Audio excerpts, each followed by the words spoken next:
आज हम रिव्यू करेंगे डीटी और आईडीटी के बारे में। और आपको बता दो पेपर काफ़ी मज़ेदार था और हमने जो स्ट्रेटेजी बनाया था वैसे ही पेपर में आया था। और मैंने और एक बात बता दी थी कि पीजीपीपी और कैपिटल गेन को छोड़ के मत जाना, वो करके जाना। इजी रहते वो लोग, ज़्यादा डिफ़िकल्ट नहीं होते। हाँ, पढ़ने के लिए थोड़ा डिफ़िकल्टी पड़ता है, बट अगर क्वेश्चंस देखे जाए जैसे इंस्टीट्यूट पूछता है तो पीजीपीपी और कैपिटल के क्वेश्चन ईजी रहते हैं। और आपको बता दो पीजीपीपी का क्वेश्चन नंबर 2 और क्वेश्चन नंबर 5 इन दोनों एमसीक्यू में आए थे, और कंपोजिशन का भी 2 एमसीक्यू आया था, और टैक्स इनवर्स का भी एक एमसीक्यू आया था। और यहाँ पे देखते हो क्वेश्चन नंबर 2, ये क्वेश्चन नंबर 2 मैंने आपको स्किप करने के लिए बोला था, तो अगर किया होगा फिर भी ठीक है, नहीं किया होगा जिसको भी आता है वो करेगा। सैलरी वाला जैसे कि मुझे नहीं जमता, इसके लिए मैंने बोला था कि पूरा क्वेश्चन नंबर 2 छोड़ के चले जाओ। ग्रेच्युटी लीव सैलरी अगर थोड़ा भी गलती हो गया तो पूरा मार्क्स चला जाता है यहाँ पे। हाउस प्रॉपर्टी का क्वेश्चन इजी था, इतना कुछ हैट्रिक नहीं था, हो जाएगा इजीली आराम से। पीजीबीपी के क्वेश्चन में उन्होंने सेट ऑफ एंड लॉसेस के भी प्रोविजन पूछ ली। यहाँ पे जो एडिशनल इन्फॉर्मेशन दिया है उन्होंने, उसका पहला अगर कंडीशन देखोगे तो वो सेट ऑफ एंड लॉसेस का ही था। और यहाँ पे उन्होंने पार्टनरशिप डीड के अंदर अगर इंटरेस्ट रेट नहीं दिया होगा तो कितना इंटरेस्ट रेट लेना चाहिए एज पर द एक्ट, तो उसके बारे में भी बोला था। और बुक प्रॉफिट को भी निकालने बोला था उन लोगों ने। यहाँ पे देखो पार्टनरशिप में सैलरी देते वर्किंग पार्टनर को, तो उसका भी उन्होंने बता दिया था। डेप्रिसिएशन तो उन्होंने अपने हिसाब से निकाल दिया था। और यहाँ पे आते हैं हम लोग ये कैपिटल गेन का। देखो कितना छोटा है, 54 ईसी का एग्जामेशन दिया है 60 लाख का, तो हमें पता है कि 50 लाख का ये उधर लिखना है। प्रोविजन लिखे नहीं होगे तो मार्क्स काटेगा वो आपके। अगर आपने प्रोविजन नहीं लिखे इसके तो मार्क्स काटेगा वो, अगर प्रोविजन लिखे होंगे तो आराम से दे देगा मार्क्स। तो ये भी छोटा वाला कैपिटल गेन का क्वेश्चन आया था।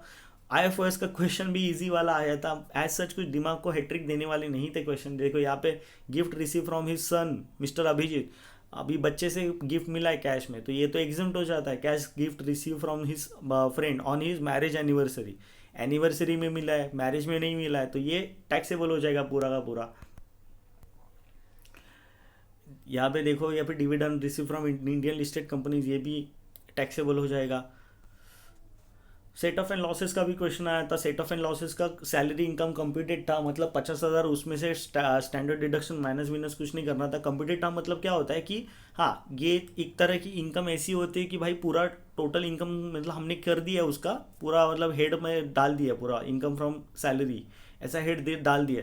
आपको क्या करना था, सेल्फ ऑक्यूपाइड प्रॉपर्टी जो थी, loss from self occupied property 3,40,000, उसमें से 2 लाख रुपये यहाँ से माइनस करना था सैलरी इनकम से, तो भी हो जाता। लॉन्ग टर्म कैपिटल गेन क्या करता है, शॉर्ट टर्म कैपिटल लॉस जो है वो लॉन्ग टर्म कैपिटल गेन से माइनस हो सकता है इजीली, तो जितना था उतना माइनस करने का। स्पेकुलेटिव बिजनेस तो सिर्फ स्पेकुलेटिव बिजनेस से ही सेट ऑफ एंड लॉसेस होता है, ठीक है। तो इसमें मतलब जो भी अपना बिजनेस होता है, स्पेसिफाइड बिजनेस, अपना जो भी नॉर्मल बिजनेस होता है उसका कुछ लेना देना नहीं होता, और बाकी का कैरी फॉरवर्ड होता है। जैसे कि यहाँ पे था बॉट फॉरवर्ड बिजनेस लॉस, जो ये बिजनेस लॉस है अपना वो नॉर्मल बिजनेस का था, तो वो नॉर्मल बिजनेस का हम क्या कर सकते हैं, यहाँ पे सेट ऑफ कर सकते हैं। टोटल इनकम में आपको देखो यहाँ पे ट्रिक ट्रिक ये की थी उन्होंने कि इनकम फ्रॉम हाउस प्रॉपर्टी का भी पूछा था, डिडक्शंस का भी पूछा था। आपसे उन्होंने पूरा पूरा पूछने की कोशिश की। इनकम फ्रॉम हाउस प्रॉपर्टी का यहाँ पे पूछा है उन्होंने। और पीजीबीपी का इनकम देखो कंप्यूटेड है, मतलब 9,60,000, तो पीजीबीपी का सिर्फ लिख के भी आता है ना, इनकम फ्रॉम प्रॉफिट मतलब पीजीबीपी 9,60,000, उसका भी 1 मार्क मिलता आपको, वैसे भी मिल जाता। और डिडक्शंस का भी आपको मार्क्स मिल जाता है। यहाँ पे कौन सा डिडक्शन लगेगा अभी याद नहीं आ रहा है, बट हाँ, ये जो प्रिंसिपल रिपेमेंट है इसके लिए तो हमारा एटीसी लगेगा 1,50,000 तक का एग्जाम है ये पूरा का पूरा। और एक प्रोविजन कुछ तो लगता है ऐसा, पता नहीं अभी मेरे को याद नहीं आ रहे थोड़े बहुत। एंड जीएसटी में आपको बोला था आरसीएम करके जाना, आरसीएम यहाँ पे है डायरेक्ट सेलिंग में एजेंट का उन्होंने पूछा था क्वेश्चन। और ये वाला क्वेश्चन पूछा था,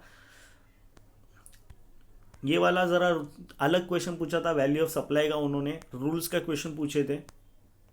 आईटीसी का ब्लॉक क्रेडिट का ही पूछता है, सेक्शन 17 सबसेक्शन 5। मैंने बोला था कि सेक्शन 17 सबसेक्शन 5 का ही क्वेश्चन आएगा, और कहीं से क्वेश्चन आ ही नहीं सकता, क्योंकि इंटर के लेवल पे उधर ही पूछता है वो क्वेश्चन। फाइनल पे लेवल पे होगा तो बड़े बड़े दूसरे क्वेश्चन होते हैं। और ये वाला क्वेश्चन तो पिछले जून 2024 में जैसा क्वेश्चन आया था वैसा ही क्वेश्चन है, थोड़ा बहुत चेंजेस किए थे इन्होंने कस्टम्स में, वैसा ही देखो सेम टू सेम क्वेश्चन था, थोड़े बहुत चेंजेस थे। यहाँ पे इंश्योरेंस के चार्जेस के उन्होंने ये नहीं दिए थे, नॉट नोन दिए थे, तो आई थिंक सो यहाँ पे कुछ तो 1.125% ऐसा कुछ तो चार्जेस लेते हैं, मुझे अभी याद नहीं आ रहा है, बट हाँ ऐसा ही कुछ तो करते। तो ओवरऑल जीएसटी और इनकम टैक्स देखा जाए तो मुझे इनकम टैक्स ईजी लगा।